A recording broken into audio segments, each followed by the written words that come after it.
AB9PF. What were you doing down there on 60 WB9GXX? We were on Skype looking at each other's audio on pan adapters, sharing screens, so just goofing off, playing around. I tell you what, you gotta be careful, people are watching. I know it, I'm one of them. Uh-oh, I guess I've been gone. I watch for my own enjoyment, though. I don't know where this conversation is going. Definitely not that way now that you say that. Oh my gosh, you're talking about you're down there with Dad and Jerry? Yeah, and another guy we talked to, he's just a general, but he was watching some of the audio also. But yeah, just checking it out, seeing how much the pan adapters look different, Dad's and mine. Yeah, I kind of noticed that. I guess it depends on the you know, how big of a spectrum you're looking at. A lot of people, I'll look at the spectrum and it's just like, you know, the waterfall and everything, and it doesn't seem to really match up the way mine's set. No, they don't. It seems like quite a few of them, you know, the few that I've looked at, seems like they all read it just a little bit different. And I know you can go in there and actually set how it reads your audio, but they all just seem to be a little different. I'm assuming it's before the audio change, because if not, if you change the receive equalization, that would change it that way, and I'm sure it's before that. Yeah, it could be. I don't know. I just like watching them dance around, you know, kind of looking at way different people's audio is, and I like watching it dance around. Yeah, that's what I'm on for. I get my signal report off the pan adapter. It is, you know, it's much easier than watching that little, little digital scale go across. And anyway, you know, it's like you said, it's interesting. Sometimes people's signals are just level all the way across, and they sound great. Sometimes they're level all the way across, and they don't sound good. I think a lot of it's just the person's voice. Yeah, I think that has a lot to do with it, and I know for me personally, when things get bassy, it gets hard for me to hear, so that's my personal taste, but I tell you what, it was a nice day out there today, wasn't it? Oh yeah, it was a good day. I got my fireworks out. The wife's having a couple of girlfriends over later in the week, so I told her I'd fireworks the deck, gazebo, and all that stuff, get it kind of cleaned up. And I thought it was just going to be a quick, just kind of overall quick spray with fireworks. But by the time I got into the concrete, the patio, and it's just amazing. You live back in the woods, the ground is there's quite a bit of ground on it. I've already fireworks at once this year. Did you get any rain down your way? I seen, I think, was it Jefferson County there in Louisville had flash flood warnings earlier today. Oh no rain here. It looked like it was going to rain all day, but according to the forecast, it's not supposed to rain until just a little bit of, I guess, drizzle in the morning. Yeah, I haven't checked the forecast, but we didn't get any rain here. It all stayed, you know, I guess down there south of the river, but it clouded up a couple times, but well, I tell you what, it was a beautiful day out. Enjoyed the weather, and of course, I didn't do much out there, but I did enjoy it.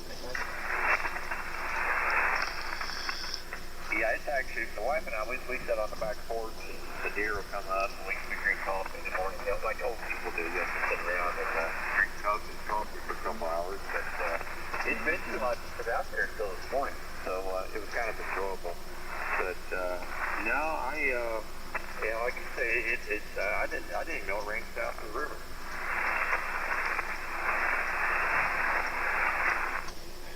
Yeah, that's I seen they was getting flash flood warnings. I think I can't remember if it was Jefferson and Bullitt County or Jefferson and Oldham County, but a couple counties down there seemed like they was getting hit pretty hard. But it rained nothing but sunshine here, and got the yard mowed today. Well, my boy did it, and he didn't mind doing it in this cooler weather, you know.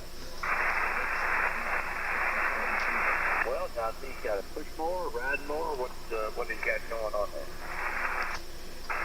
there? We got a riding mower. He rides just a small one because I've got a fenced-in backyard, and I wanted something small enough to get into the, you know, through the gate, and I didn't want to have to go through and change my fence out and everything. But I think it's a 42 or 46 inch deck on a riding mower, and then it takes about an hour to do the mow with the grass, and then about an hour to weed eat, and it goes pretty quickly. You know, it don't seem like it takes that long sometimes.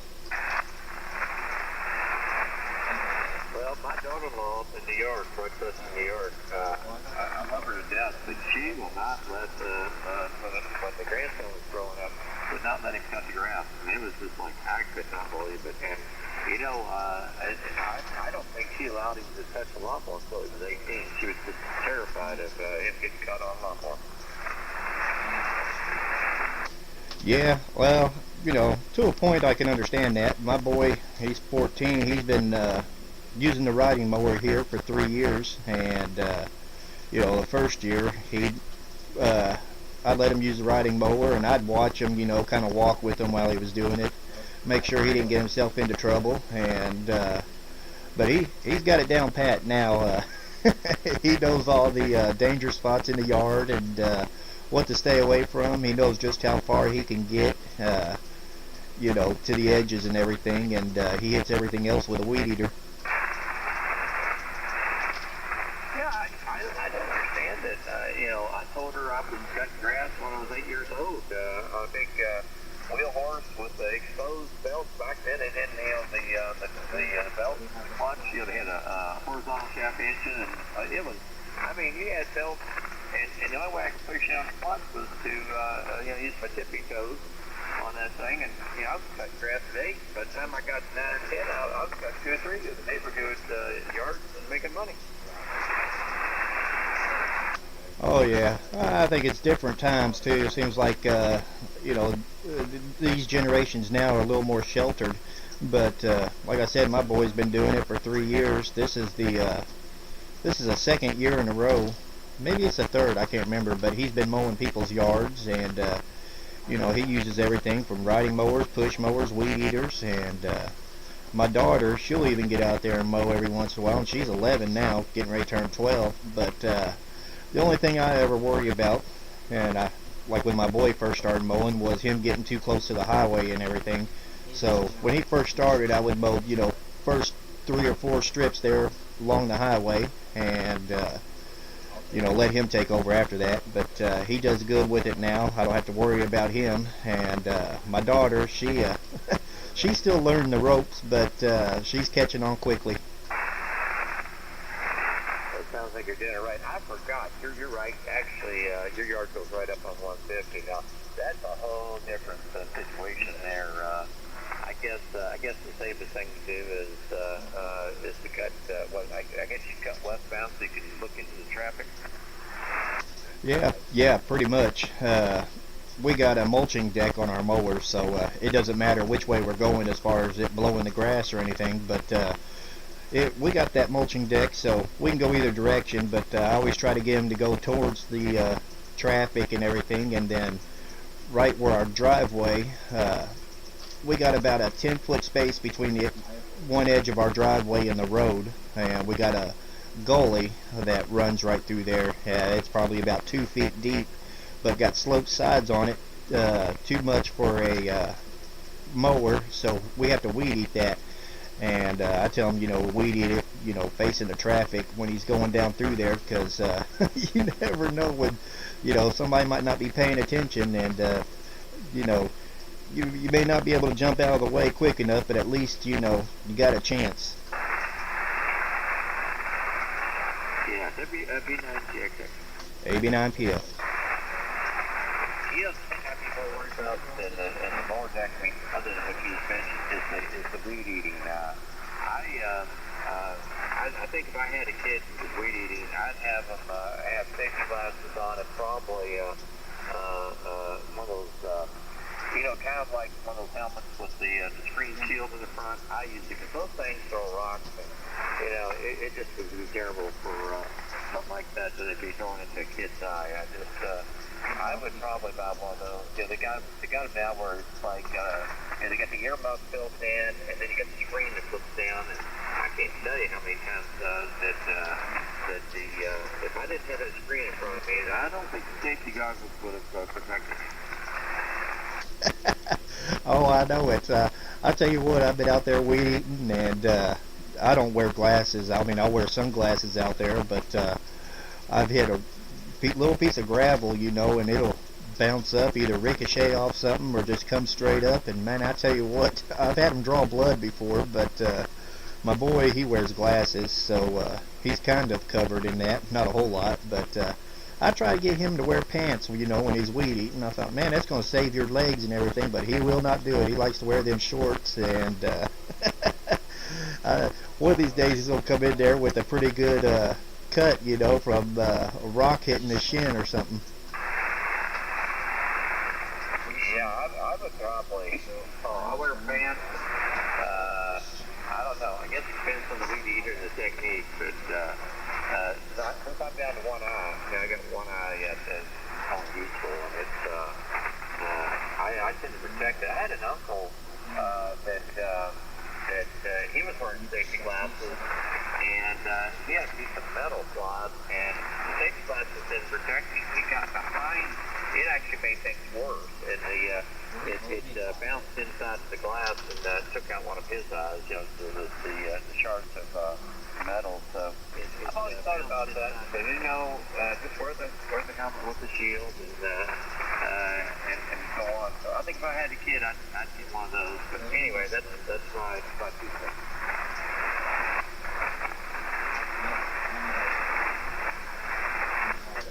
Listening to see if anybody else going to chime in out there, join us on here. I don't know if they're getting any storms to the south or anything, but yeah, I've always enjoyed cutting grass and everything, and then now with my hip and everything, my boys kind of had to take over that duty here at the home front. But I've always enjoyed it. Even the weed eating, it never bothered me.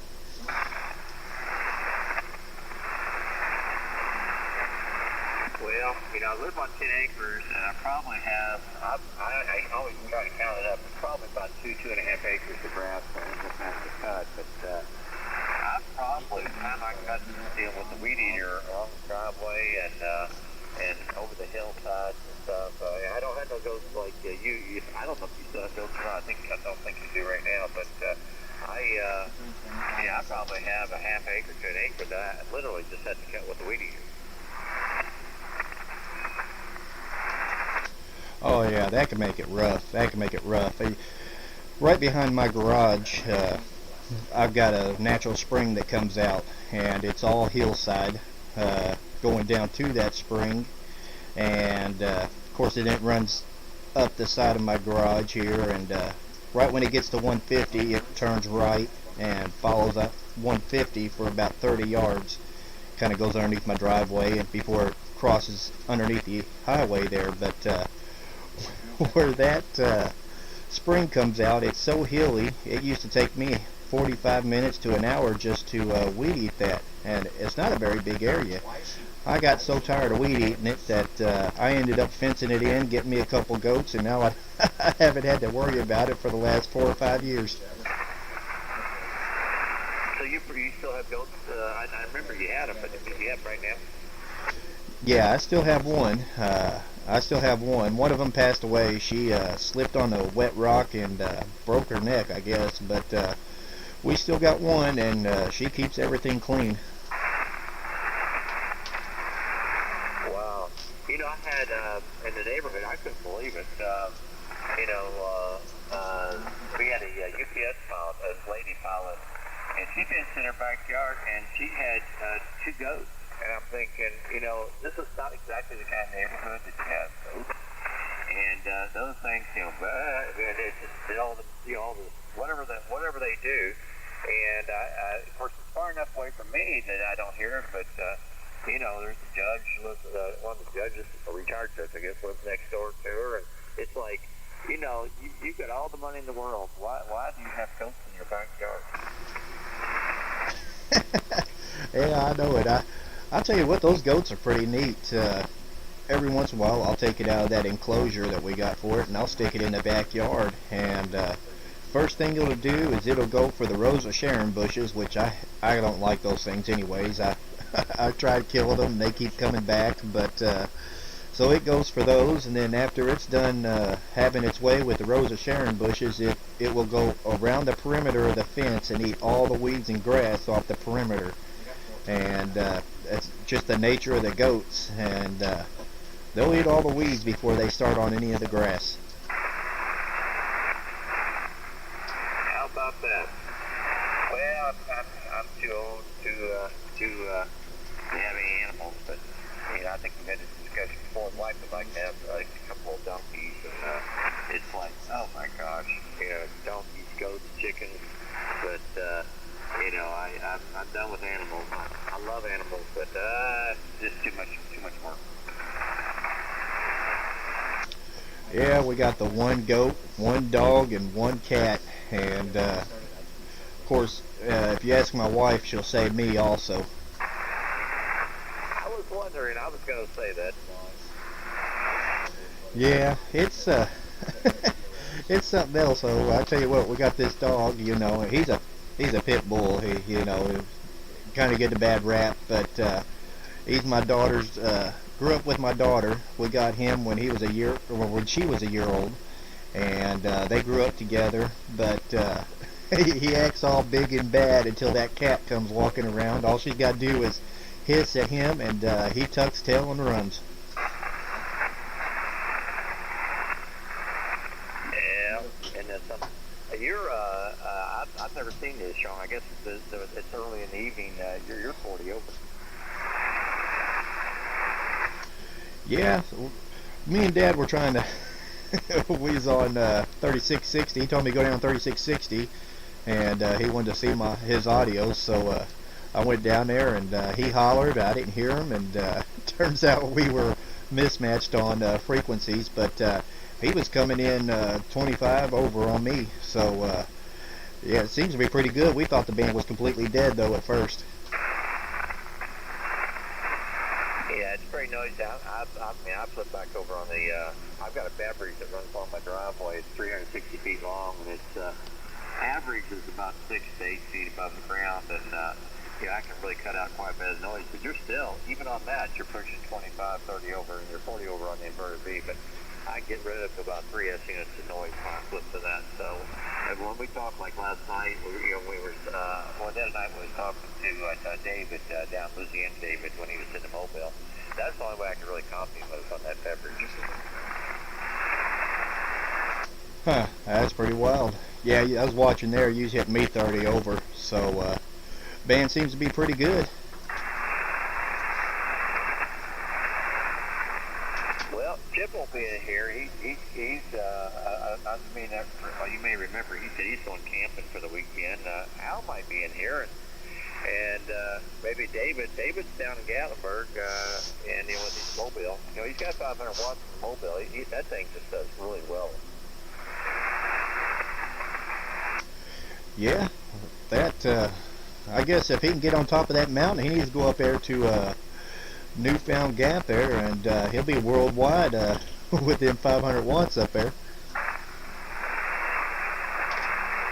He would. You know, I camped at Elkmont Campground down there. Now that's on the it's on the Gatlinburg side of the mountain, and you know, the campground's like nestled in all the the hills around there. I think you're around 2,200 feet at the campground, but really it's like a big hole because there's mountains all around you, and I'm not talking about big mountains, but probably another 2,000 feet. And but you know, one time I took a oxygen magnetic loop and hung it from one of the trees about a couple of feet off the ground, and I had my Argonaut with 10 watts. Now I was trying to demonstrate to a non-ham the radio, and propagation must have been just right. So I had my Argonaut 10 watts, and the guy that answered me was in Mexico City. Well, I tell you, I guess you sold your point across to the guy then, huh? Well, it actually told me that Argonaut with 10 watts. You know, he was pretty impressed, and of course he didn't understand the, you know, that even in that hole, even 100 watts with that oxygen, you know, with that magnetic loop, that was, you know, that would be something. I've been noticing their advertising in QSD and some of these other magazines, magnetic loops, but they're commercially made. But boy, they're getting a lot of money for them, anywhere from 600 to a couple grand. And the ones that they're advertising, are they single-banded or multi-band? There's a variety. I think that some of them are just using, oh, what is that? They're not using, I gotta think of what hard, they're using hardline. That's what they're using, hardline for the loop, which I don't know how that would work too well, but I think what, you know, almost every one of them has the same issue. You can't run over 100 watts. Did we just have found the 10 octane for WB9GXX? AB9PF. That's the one thing I don't like about the loop is that I wish I was smart enough in the computer aspect of it. There are some computer controllers out there, and I thought about buying one where it, you know, it looks at the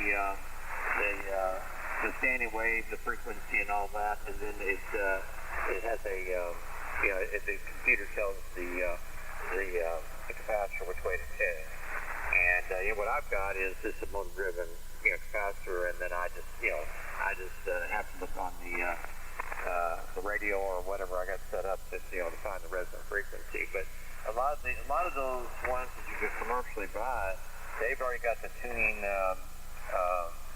solution already programmed into it, and so it's not a manual thing. You can pretty much go wherever you want to go, and it just tunes itself.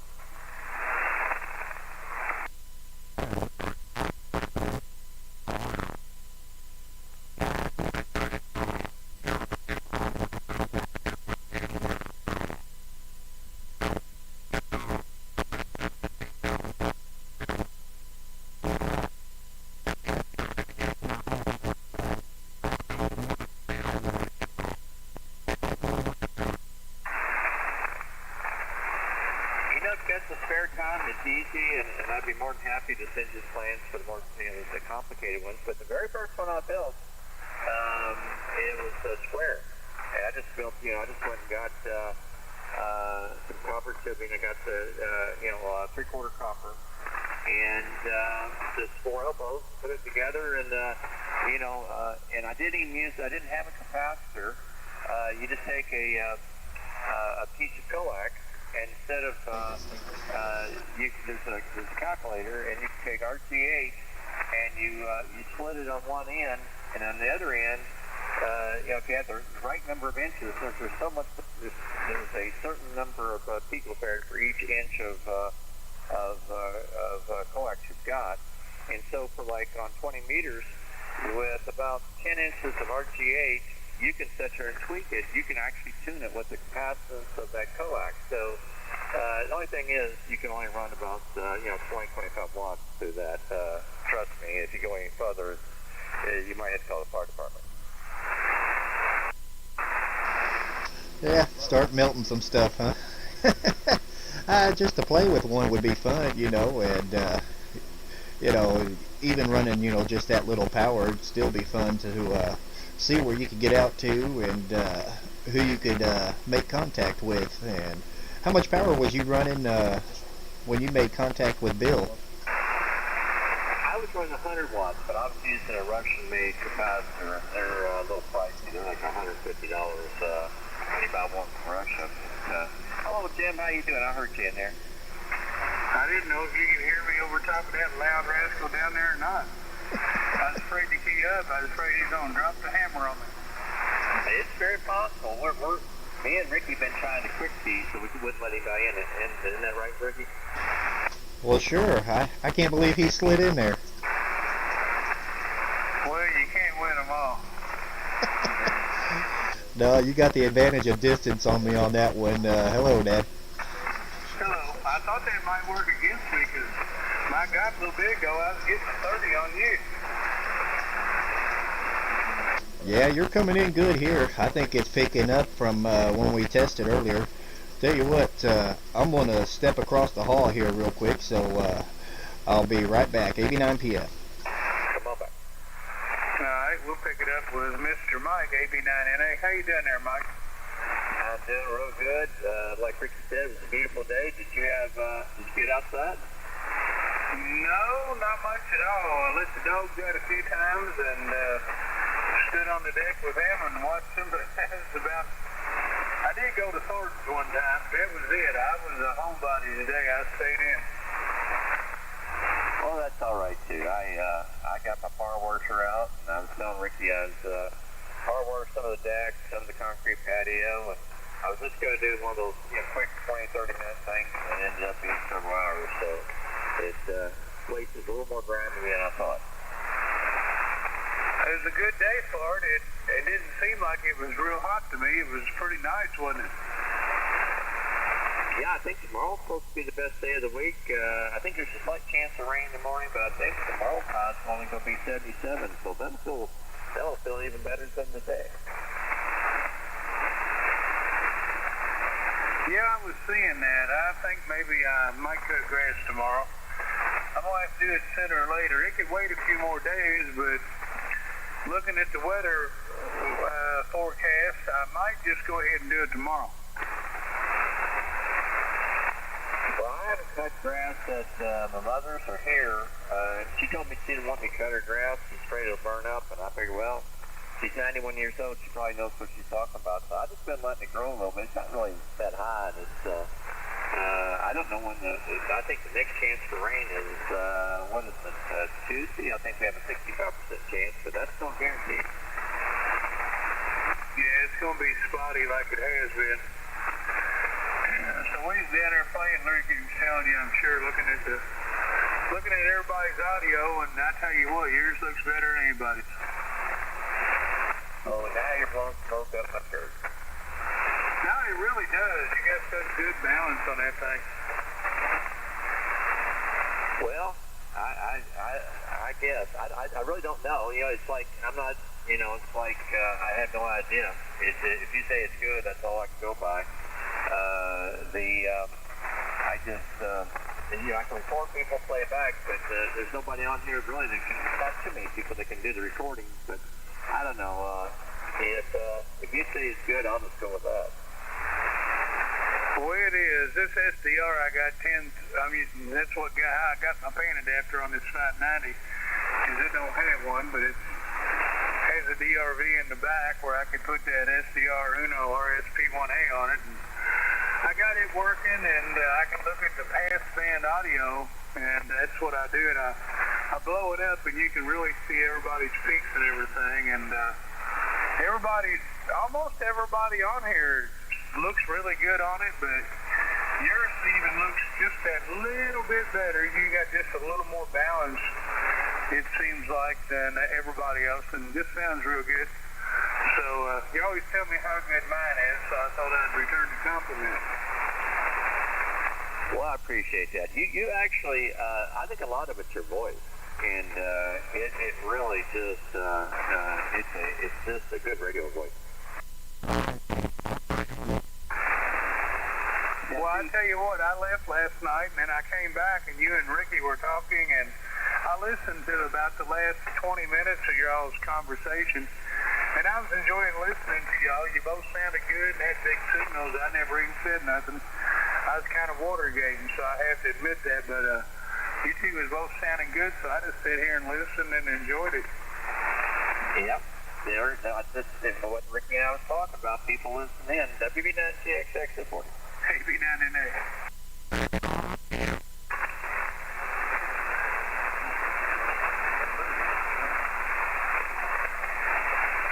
I heard somebody down the mud, but I don't, Ricky or Jim pick him up. I think it was a 3 call, but I couldn't get it all. Go ahead and come back again.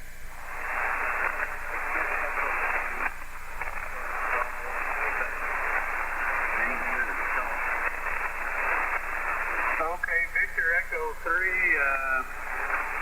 couldn't get the suffix, but I think you said your name was Don, D-O-N, is that correct?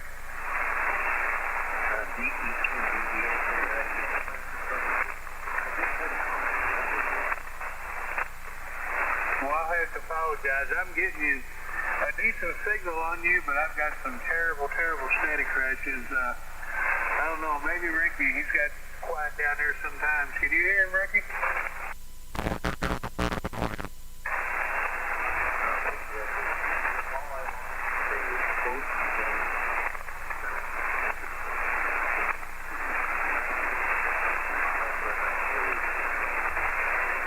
Okay, well, I copied that. We both had tremendous audio and tremendous signals.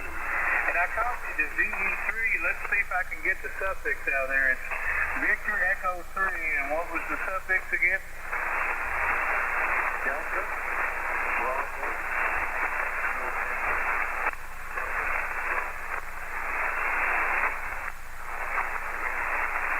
I got Delta Bravo, and there's one more, I think. Bravo, question mark. Is November correct? Affirmative. All right, we got it. Well, this is Alpha Bravo 9, November Alpha.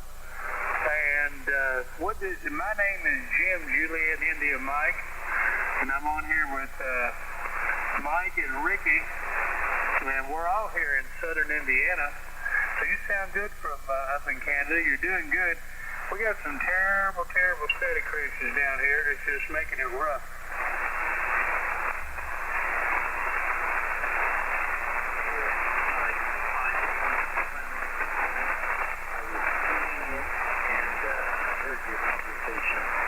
You both have a tremendously good signal.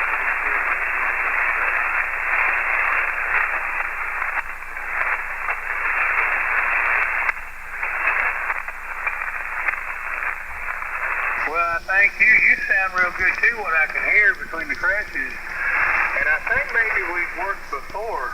I'm not sure. But Mike, he said that our quality of our audio was really good. You probably heard him say that though. I did hear that part, but that's about it. You guys, you're doing a much better job picking him out than I am, Jim. So go, carry on. Okay, real good. And Ricky sounds good too down there. That's my son. Go ahead and go back to him, Ricky. I don't know if you can hear him, but I know he can hear you. Yeah, I'm hearing some of what he's saying. I'm not hearing everything, but I did hear the call sign Victor Echo 3, Delta Bravo November. This is Alpha Bravo 9, Papa Foxtrot, and I'm located here in Paoli, Indiana. I'm, like Dad said there, I'm his son, and I'm located about 35 miles northwest of Louisville, Kentucky here in southern Indiana. So you're making it this way. I wish conditions were a little better so I could pull you out of the noise just a little bit better, but I am hearing about half of what you're saying.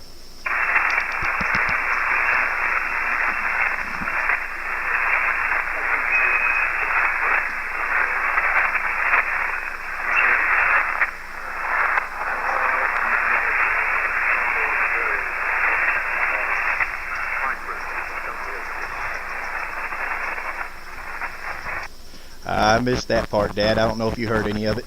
Ontario. And what was the name up there? Maybe we can get your name here before we give up. I think we've talked before. Do you get on this frequency every now and then, maybe?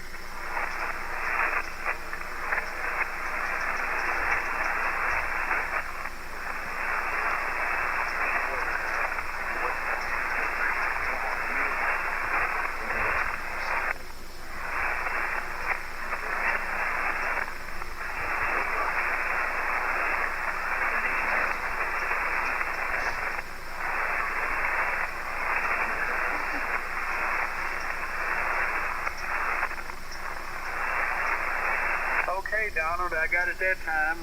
Your name is Donald, and you're on a 7300, and you're 25 miles north of Toronto. Is that right? Okay, I think you said that was right. I couldn't even tell for sure. I have to apologize. Our static crashes are so bad. I can't even hold you in there, but at least I wanted to get your call and your name down before I gave up, Roger.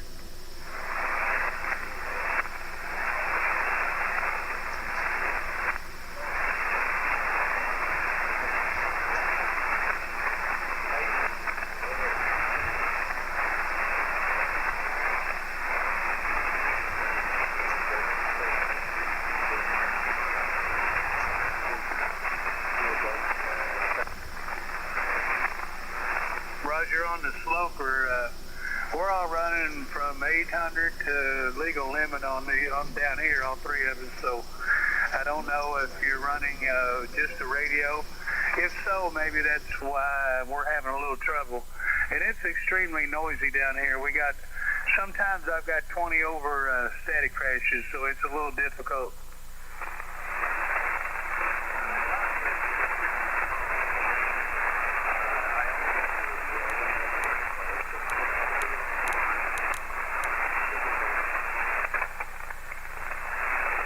Okay, I copied 100 watts, Donald.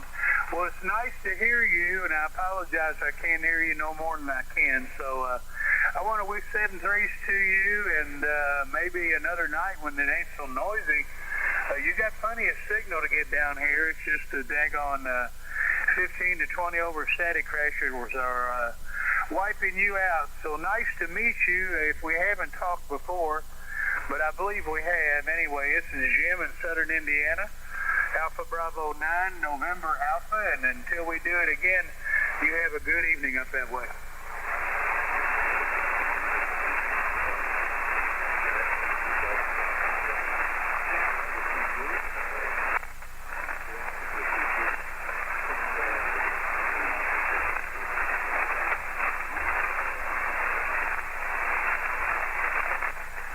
Have a good night.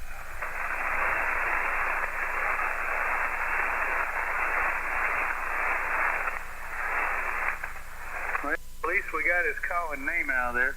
He liked the way we all sounded. That was good. Yeah, I was able to pull him out towards the end. I switched to a different antenna, but he seemed a real kind of bassy. When I went up a couple of like 20, 30 cycles on him, it was actually much clearer. I don't know. Did he seem a little like not exactly on frequency? I don't know. It didn't have a lot of, it seemed like there wasn't a lot of articulation that I think that's what you were talking about also. So that probably would have helped a little bit, but daggone, the noise was so bad over top of it, it was hard to tell, but it could have been. Yeah, he actually went up to almost 15 over on that one transmission. I didn't have any problems at all. It was just a little either bassy or it's like I said, I went up 20, 30 cycles and it just came right in. Maybe it's just anyway, it needs to be set up a little bit better. But anyway, maybe next time, like I say, it's going to take a better night for 100 watts to get through.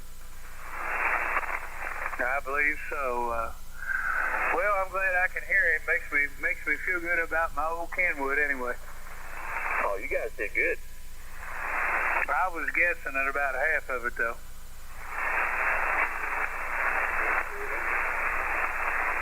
Go ahead. Yeah, very good. I'm located approximately 100 miles south of the last gentleman that you were talking to, and we're running 100 watts. Okay, well you're making it in here to Southern Indiana with your 100 watts. You're a little stronger than the last gentleman was, and I think your call was something question mark SDR. Is that correct?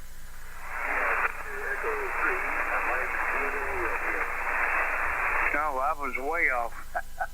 Well, good evening to you. You got Jim down here in Southern Indiana, AB9NA, with a couple other stations down here in Southern Indiana also. Oh, very good.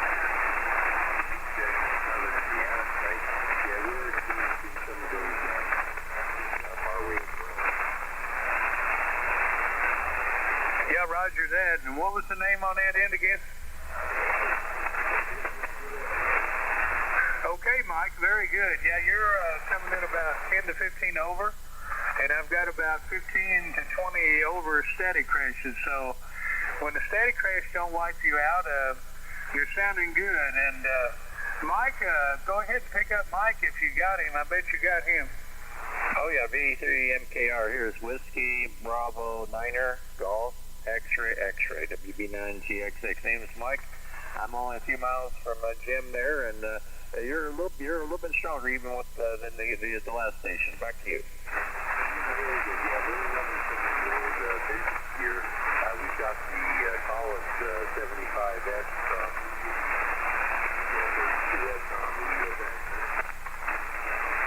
yeah, I thought maybe you might be on some vintage. It's got that little bit of a sound there, but you're like 15 over, peaking 20 over, but you know, on nights like tonight, it's with the noise crashes, it's still kind of a rough copy there. I assume you're only running 100 watts. Is that correct?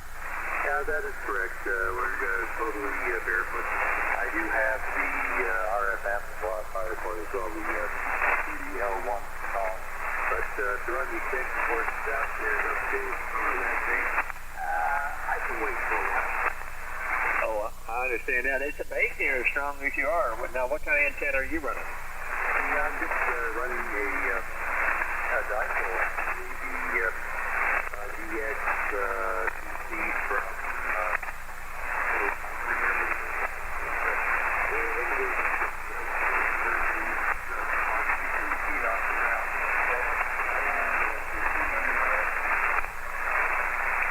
Well, there you go. Well, it's nice to meet you. Let me hand you over to another station, and he's about 25 miles west of me. We're all pretty much in the same, you know, about 30 miles grouping here down southern Indiana. So, Ricky, pick up Mike.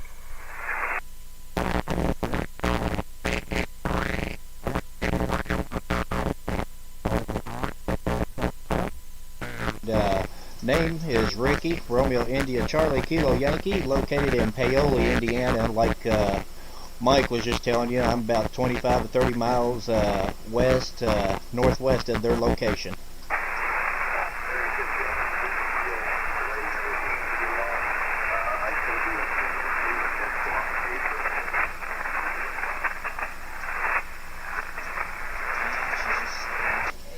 Oh, real good, real good. Well, I tell you what, Dad, my dad is AB9NA, the first one you talked to there, so you kind of got a father-son there, but Dad, go ahead and pick it up. I've got to take care of something here, and Mike, I'm sorry to cut it short, but I'll be back here in just a couple minutes. AB9PF. Okay, Ricky, real good. We'll catch you when you get back. Yeah, Mike, it's nice to hear you up that way. So you're just a little bit south of the gentleman that was on here before you? Yes, sir. And he's all white.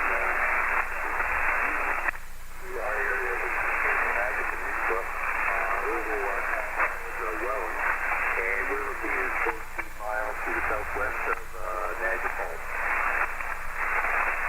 Okay, good. I know right about where you're talking about. Well, you're doing a fine job there, Mike, and I'm going to let you go, but you don't have to run off. We got a pretty good copy on you. We're just sitting around here shooting the breeze a little bit, so ain't nothing too fancy going on this end at all. Nice to hear you come in there, though, and not sure if we've worked you before or not, but if not, it's nice to meet you this evening. You there, Jim? No, we haven't.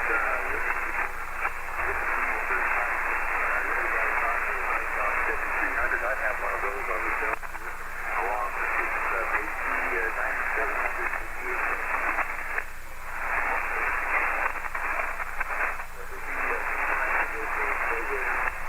You know, I've got all the new tangled radios, but it's just more enjoyment running these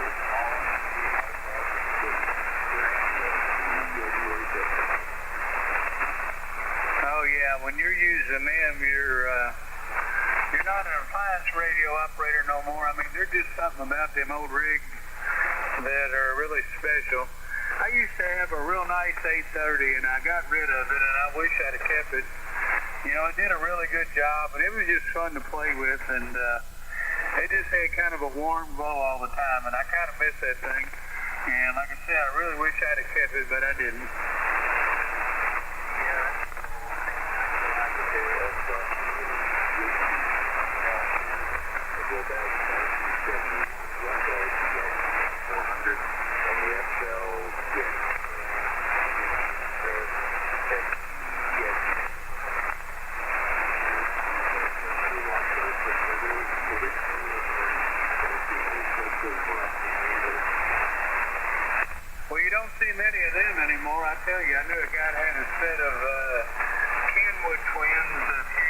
back. He's deceased now, but he had a mint-condition set of Kenwood twins, and I tried to buy them from him, and he wouldn't sell them.